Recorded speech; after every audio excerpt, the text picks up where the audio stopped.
used to coach John back in the day, in prehistoric times, but in the NBL, so it's good to be with the Wildcats. I followed John's career, and so our communication has been throughout the years. He just wanted me to come over and have a look and maybe have some input in terms of an overview, which a lot of coaches do. Australia does a great job of grooming their coaches with a lot of education, and John's education has been through the American college ranks. And the other thing that gives him a leg up is the fact that he played professionally and was a high-level professional player. And then you add the national program, which he's had input on and been significant with. He's a special coach, and it's just a matter of like a fine wine, aging a little bit and having some experiences in that chair. He had the temperament of a coach, and his steps have been calculated. John's a thinker, and he's willing to pay his dues, and has. And so this opportunity with the Wildcats and the tradition of winning that they've had over the decades, I think it's a perfect marriage.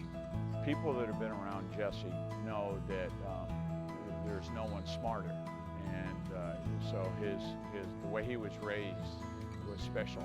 Second is, which is pretty funny, is that anytime Jesse's put in a situation where he, has to speak or whatever, he gets a red face. So it was very noticeable. The surprise of it all was that we have a connection that goes beyond basketball and his family. I was there when he got married, and so now he has 3 beautiful children, and et cetera. So that's why you coach, the relationships, but in particular, you have those that you can count on both hands, and that are very, very special, and Jesse's one of those.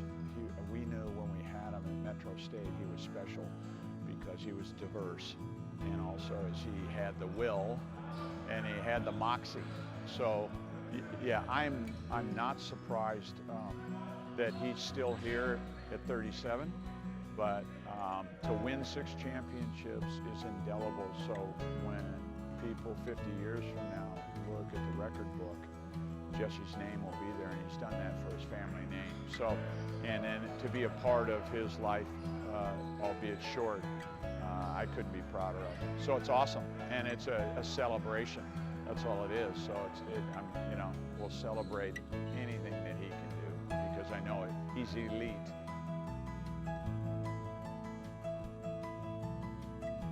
The main takeaway is that they have athleticism, and so that means they'll be able to defend at a higher level. So that's number 1.